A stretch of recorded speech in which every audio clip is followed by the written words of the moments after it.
Hi, good Hi. morning. It is a good morning. Yeah, I'm here with Mike Platco, and it's just minutes after his TEDx Beacon Street talk, and it was a powerful talk. Well, thank you. Yeah, how do you feel? I feel good. I memorized it all. It looks so natural and non-memorized. Well, I have a lot of practice squeezing as much as I can say into a constricted time amount. So Got I'm it. very well versed in that. Right, exactly. And you had your phone in your right hand. Yes. What did you? Is that comfortable for you? It's always there. I had two phones on me on stage, actually. I have Mm-hmm. them right here. I don't go anywhere without at least one phone for the phone type work and the other for capturing content and telling stories. So, yeah, it was just naturally in my hand up there. Yeah. And I may have had some of my jokes kind of crib note on there. Don't tell anyone, though. No, I won't tell anyone. I heard them. You were really powerful. Thank you very much. Yes, yes. So, is there a specific call to action that you would like to communicate beyond what you spoke about? I think that what I really, I started by saying that this was a talk for my son and for my soon-to-be daughter, and it very much was because I see so often people, they really do obsess over social media in a way that it takes control of them. Mm-hmm. And I think that I'm confident after 4 years of being one of those people that is obsessed with it, but I've been able to channel it, and I know that you can have social media be such an important part of your life, but in a way that it really benefits you and it makes you a better person. But if you succumb to letting it control you, then it's just going to do that, and not only will you not benefit from it, but you will be at a loss. Mm-hmm. Mm-hmm. And do you think your message is directed, the channeling message, do you think it's best directed to the millennials, or do you think we all could learn from that?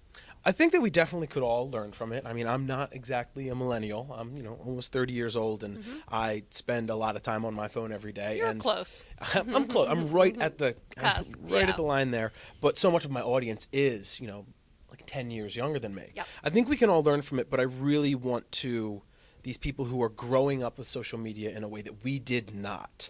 I want Yep. them to hear the message more than anyone, because I can only imagine how much more part of their life it will be in the next 10 years. I don't, I fear my children becoming obsessed and kind of succumbing to that.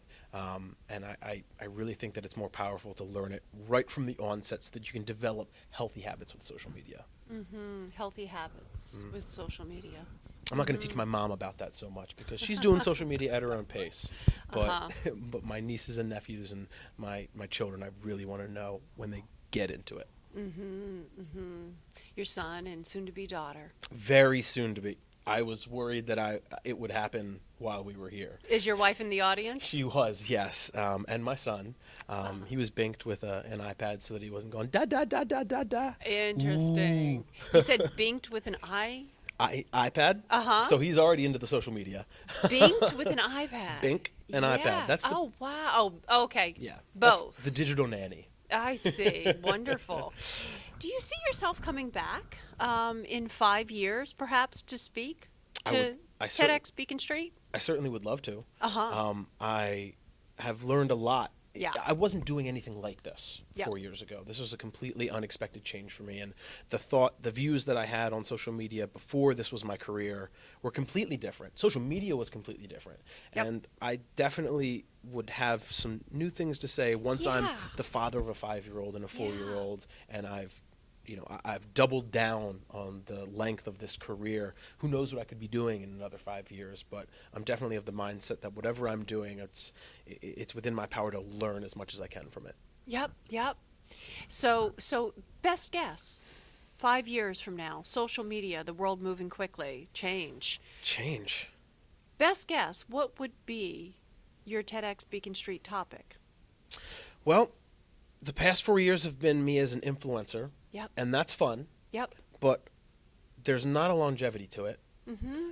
I am focused. I see myself focusing more on the content creation, the partnership with brands, and I'm really refining my skills as a storyteller. So Mm-hmm.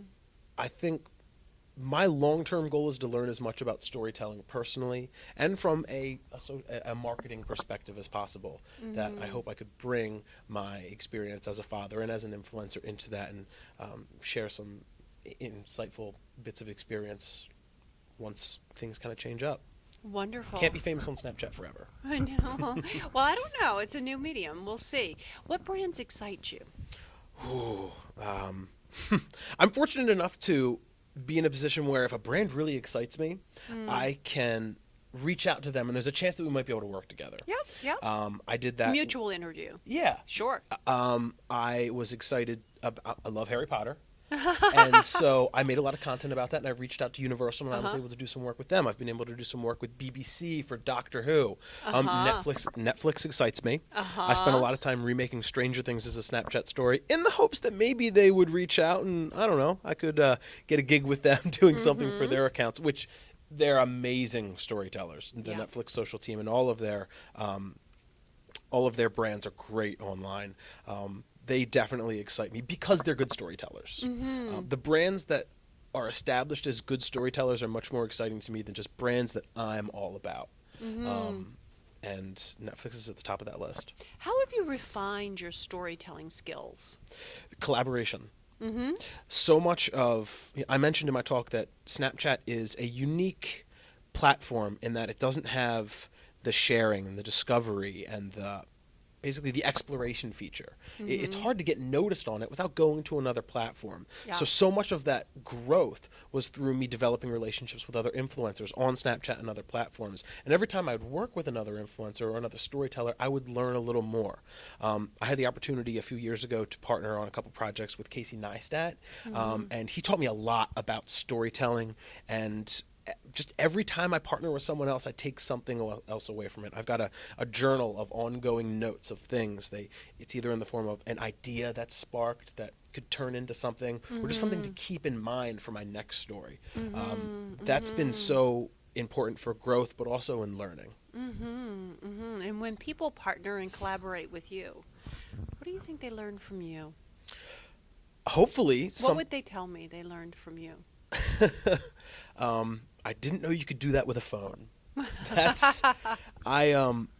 Cool. During my introduction, and I had mentioned before that I remade Stranger Things as a Snapchat story using just my phone. I got over a dozen people together, rented an Airbnb. We stayed there for a week. We did 700 hours of production just on a phone, and that's something that hasn't been done. So it was a learning experience for me, but I tried to partner with people that maybe I hadn't worked with in the past, that were kind of up-and-coming influencers or just had talent they wanted to learn. People that are eager. That's who I'm excited to work with, and hopefully they could take away from those partnerships a little bit more confidence and experimental flair, so to speak. I hope that's confidence and experimental flair. That's how you learn, and I'm hoping that that's kind of what they can take away from it. Agreed. I think you communicated that on stage. Well, I was, check. Yeah. Is there anything else? I want to give you the opportunity, and I want us to have the opportunity to hear from you. Anything else that you would like to communicate? You've been really great about giving me the opportunity here. My biggest message is to go out and create. In the early phases of this talk, it was very much focused on just the power of storytelling and the power of creating, and how powerful a tool this really is. Yeah. You can do anything with your phone.